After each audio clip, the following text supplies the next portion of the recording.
Alright, our second story today is A Good Man is Hard to Find by Flannery O'Connor. So the reason I picked this story is a couple things. One, foreshadowing again, because I'm a big fan of foreshadowing. This is dark and grim foreshadowing. That's one reason.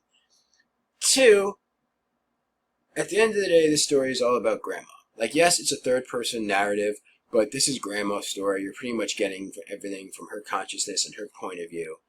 And the big question is she static or is she dynamic? Meaning, does she change or is she the same character at the beginning, at the end? And I put this in a bunch of people's discussion feedback. That's open to interpretation at the end. And the reason I paired this, I did this right after The Lady or the Tiger, is because on some level that is predicated on what you bring to the story. So we'll talk about whether or not she changes. And also, there's one big, weird, giant symbol embedded in the middle of the story that I think is worth talking about. But, let's jump in. Start off nice and slow, and then we'll move through it. First sentence, the grandma didn't want to go to Florida. She wanted to visit some of her connections in East Tennessee, and she was seizing at every chance to change Bailey's mind.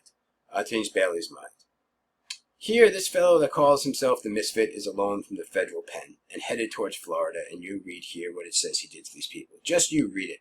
I wouldn't take my children in any direction with a criminal like that or loosen it. I couldn't answer to my conscience if I did. First, do you think Grandma thinks there is any chance at all they are going to encounter the Misfit on their trip? No. I mean, obviously they do, but she's not entertaining that notion. Right, first paragraph, you're learning about Grandma, that she is manipulative. And think about how messed up this is. She's willing to use the possibility of her grandkids getting killed by a serial killer as a pawn or as a vehicle to get what she wants. And this happens again, the very next sentence. She says, the children have been to Florida, but they've never been to Tennessee, so let's take them to Tennessee to broaden their horizons, broaden their education. Do you think she cares about their education or their horizons? No. Again, she's trying to manipulate them. She's trying to manipulate Bailey, trying to get what she wants. So first two paragraphs of the story, they're making it very, very clear that Grandma is manipulative. Oh yeah, here's a side note. So her kid's name is Bailey. The grandkids are John Wesley and June Starr. What's their mom's name? It's never ever mentioned. She's referred to as her son's wife or the kid's mother, but never ever gets a name. Why do you think that is? Well, Grandma's already manipulative. She's got a bunch of other character flaws that we'll see. Maybe she just doesn't like her kid's mother, doesn't think she's good enough for her son, as as mother-in-laws are wont to do. I mean, there's another explanation we'll talk about at the end, but it's just another example of Grandma not being the most likable character in the world.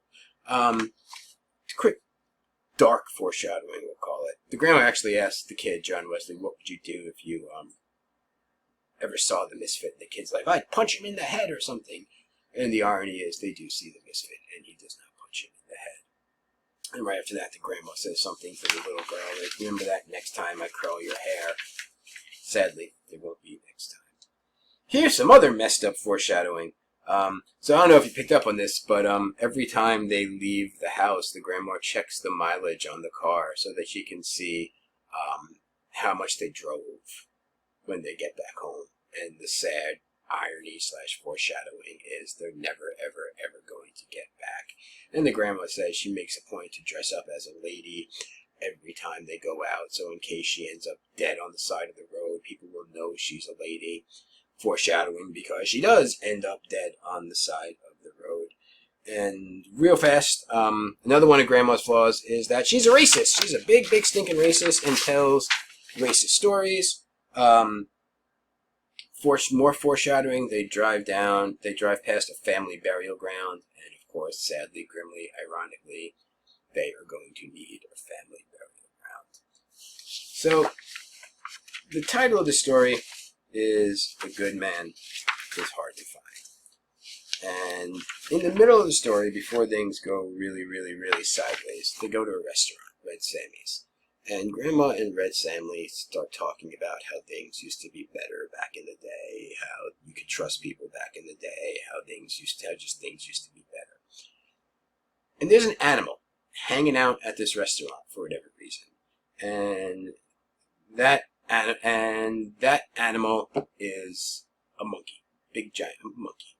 And you might ask yourself, why the hell is there a monkey hanging out in a restaurant in the middle of the story? It doesn't seem like the most sanitary thing in the world, and it's probably not. But this is all about symbolism. And let me ask you this. The story is taking place like 1955. Grandma, let's say she's 70, so she grew up in the 1880s. Do you think this story could have happened in the 1880s? Do you think you could have had a serial killer like the Misfit in the 1880s? I tend to think not. And here's the reason. America has a sick fascination with serial killers. Believe it or not, they used to have serial killer trading cards back in the day. Like, I'll trade you my John Wayne Gacy for your Charles Manson. Like, sick fascination. But the thing is, serial killers like the Misfit are a wholly modern day phenomenon. Here's what I mean. Say you're living in a village, 200 people, and over the span of a month, 20 people turn up dead. You'll notice that really quickly, and it also probably won't take you that long to figure out who's doing it. Fast forward to the modern world. Cities have, whenever the story was written, I think there's 10 cities in the world with over 5 million people. In a city of over 5 million people, if 20, 30, 40 people turn up dead in a span of 2 months, are you necessarily going to notice that? And what if those people end up dead, or people no one really notices and no one really cares about, like the poor or the prostitutes or homeless people? You're not going to notice that. And it's going to take you longer to find the person who did it. Here's what I mean. Most famous serial killer in the history of the world, Jack the Ripper. Did they ever catch him? No. The Ripper killings just stopped. Maybe. The current theory is that when the heat and the police were getting close to Jack the Ripper in London, what he did was he hopped on a boat, came to America, and started killing there. Right around the time the Ripper killings stopped in England, very, very similar killings started happening up and down the east coast of America. Because this was before any meaningful communication between police departments of different countries, it kind of just slipped through the cracks. No one noticed. Because the other part of being a serial killer in a modern world is you can hop in a bus, you can hop on a plane, you can hop in a boat, you can hop in a car like the Misfit did and get out and just keep on doing what you're doing. So why is there a monkey in the middle of a restaurant? Well, maybe it's a reminder that even though we have things like modern world and technology and iPods and computers and stuff like that, if you buy into evolution, at the end of the day, we are just glorified animals, and we have all the violent, vicious impulses of an animal. And this big monkey hanging out in a little restaurant in a little town is a reminder of that. Alright, back to our continuing arc of the story. Once again, remember, Granny tries to manipulate Bailey into taking her to her old house that she wanted to see. She knew she couldn't convince Bailey to do it, but she puts the idea in the kids of the head and basically banks on the fact that the kids are going to whine and complain to Bailey to the point where Bailey's going to give in, go see the house. She says there's a trap door there. It's really cool. Again, manipulation. Here's the thing. And this always bothered me about the story. The cat jumps out of the bag. First of all, you shouldn't be having cats in bags. And hits Bailey in the head. He swerves off the road. And they get into an accident. A couple things going on there. One, think of all the things that had to happen just right or just wrong for this family to meet the serial killer. They had to leave their house at the exact moment they did. They had to stop at Red Sammy's the exact moment they did. They had to leave Red Sammy's the exact moment they did. This cat had to jump out at the exact moment they did. Grandma had to misremember the house in Tennessee at the exact moment she did. One thing happens a little off or a little differently. They never meet the serial killer, and this tragedy never, ever, ever happens. But sadly, they do encounter the serial killer, and anyone pick up on the car the serial killer is driving? It's a hearse, because why not? I suppose that's what a serial killer is going to drive. Hearse pulls over, Misfit and his crew come out, and Grandma's looking at the Misfit, is like, I can almost place it, I can figure out who this is, I know who this is, it seems familiar, I can almost place the face.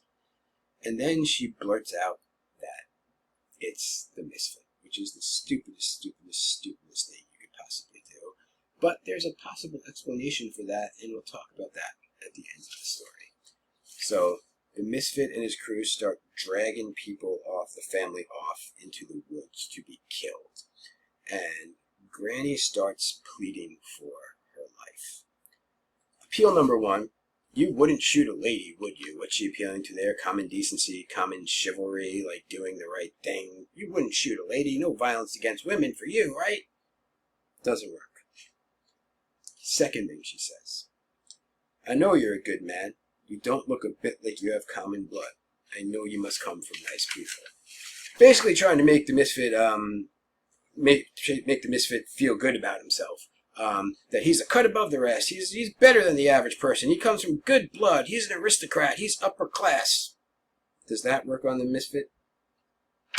No. Then you start getting a little backstory about the Misfit. I teach a research paper class, and one of the most common research paper topics is, are serial killers born or made? Is it a result of your nurture, your being the way you're brought up, or some people just wired bad or born bad? And Granny starts trying to find out about the Misfit's parents and stuff like that, and I guess an attempt to manipulate or connect with him. And you find out that the Misfit was just born bad. His family was good, decent, nice people. Something's just miswired in his head. And that happens. One of the scariest stories I've ever heard in my life. This is a true 100% story. You can look this up. It happened like 10, 15 years ago. There's a kid, 8 years old. Can't make that clear enough. 8 years old. I forget the details. Either like he snuck into a zoo in Australia, the Melbourne Zoo, or he's on a field trip with his class and he like got left behind. Kid's running around in the zoo. First thing he does is go to the bunny cage and take bunny rabbits and rake their heads across a steel spiked fence. Takes little hamsters, bashes them against the wall, picks up a bunch of small animals, puts them in his shirt, runs over to the crocodile pit, and starts tossing them into the crocodile pit. Like, really screwed up stuff. The scary part, the really scary part is, they caught this all on camera. The look on this kid's face. It's like it was Christmas morning, and he got everything he wanted. He is beyond happy. He is incredibly happy. So, like I said, they caught this on camera because the kid's a minor. They couldn't release his name, but the footage got out there. And if I'm that kid, how do you go back to school on Monday? Like, you're the kid who massacred Bugs Bunny. Like, first thing, like, if this kid asks you for your lunch money, you give it to him. Like, you just give it to him, no questions asked. And second, and more seriously, what do you do with this kid? Like, every serial killer ever started, like, torturing animals. And this kid's in, like, the AP Gifted and Talented program, fast-tracked to being a serial killer. There's no fixing this kid. Like, something's profoundly wrong. What do you do with him? I mean, they ended up looking into his family history because they want to know what the hell's wrong with this kid. Nothing. His family's the most normal, down-to-earth. His dad was, like, a magistrate. His mom was in the PTA. This kid was just born bad. That's the case with the Misfit. Nothing bad happened. He's just born bad. Which means, I guess, maybe a good man. It's hard to find. Maybe that's the title. Alright. So, Grandma starts manipulating and trying to get to save her life again. All the while, her family's being shot in the woods, and it doesn't faze her. She says something like, "Well, if you don't kill me, you could just stop running and settle down and live a normal life." One, which isn't true, because he's killed a bunch of people and he broke out of prison, so people are going to still be looking for him. She just cares about saving her own life. And then, when all else fails, I guess Grandma's last resort is prayer. Remember, Grandma says to be a good, religious Christian woman. Here's Grandma praying. I will read you Grandma's prayer. Pray, pray, pray, pray, pray, pray, pray, pray, pray. I went to Catholic school, so I know a little bit about prayer. Ain't no prayer that's just pray, pray, pray, pray, pray, pray, pray, pray, pray. For someone who claims to be religious, Grandma doesn't seem to know any prayers, which makes me question how religious she actually is. And so it's cutting down to like bottom of the ninth. Grandma's about to be killed, and her last appeal is everything in one. You got good blood. No, you wouldn't shoot a lady. You come from nice people. Pray. And then she offers him money. None of that works in this hit. And then we have the moment that's going to determine whether or not you think Granny changed or not. She saw the man's face twisted close to her own, as if he were going to cry, and she murmured, "Why, you're one of my babies. You're one of my own children." She reached out and touched him on the shoulder, and Misfit sprang back as if a snake had bitten him and shot her 3 times. The way it's worded is admittedly weird, but basically what Grandma is going for is this universal, we're all in this together, we're all part of the same family, we're all the same part of humanity, universal kumbaya group hug movement. 2 ways to look at that. One, it's just a final, shameless attempt to manipulate the Misfit into getting what she wants, which is not to die. The other way of looking at it is she means it. It's a genuine, real change. She means it. She's changed. Something's clicked in her. My old professor used to call it, she actually has a come to Jesus moment. And like I said, to be fair, I don't think she changed. I think she's just as manipulative and horrible and selfish as she is at the beginning. And my evidence for this is her family's being executed right there, and she doesn't seem to give a tumbling crap. But if you want to say that Grandma did change, if you are really going to change, if you're going to have a profound, life-changing moment, it's going to happen when you're staring death in the face. That's when it most often happens. And that's literally what's happening to Granny right here. She's staring death in the face. So if she is going to change, this is what's going to happen. Not that it matters because she gets shot. And the Misfit even says something like she would have been a good woman if there was a gun to her head every second. Meaning that, kind of what I said, if you're going to change, it's going to happen with a gun to your head. And then one of the Misfit's henchmen says something like, "Gee, that was fun." And the Misfit says something like, "Shut up. There's no fun in life. There's no real pleasure in life." And the little curveball you get thrown at the end right there is, maybe Granny didn't change. Maybe the Misfit did. You would think a serial killer would take some pleasure in killing, but he just says, no, that wasn't fun. There's no pleasure in life. Maybe the Misfit changed. So one last thing.